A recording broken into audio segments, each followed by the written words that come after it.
Andrea Brillantes, umano'y malapit nang umalis sa Batang Quiapo. Usap-usapan ngayon sa social media ang posibilidad na baka tuluyan ng iwan ni Andrea Brillantes, ang hit primetime serye ng ABS-CBN na FPJ Batang Quiapo. Kilala si Andrea bilang Fatima Benito, isa sa mga pangunahing karakter na nagbigay ng kakaibang kulay at kilig sa buhay ni Tanggol.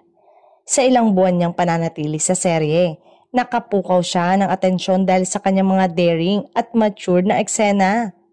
Kabilang na ang ilang matapang na tagpo kasama si Jake Cuenca.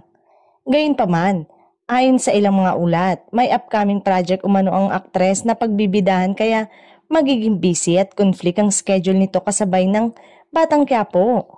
Marami ang nagtatanong kung sakaling umalis nga si Andrea, paano maapektuhan ang takbo ng kwento at ang love angle sa pagitan ni Fatima at Tanggol. Sa ngayon, nananatiling palaisipan nito at patuloy na hinihintay ng mga manonood ang susunod na development.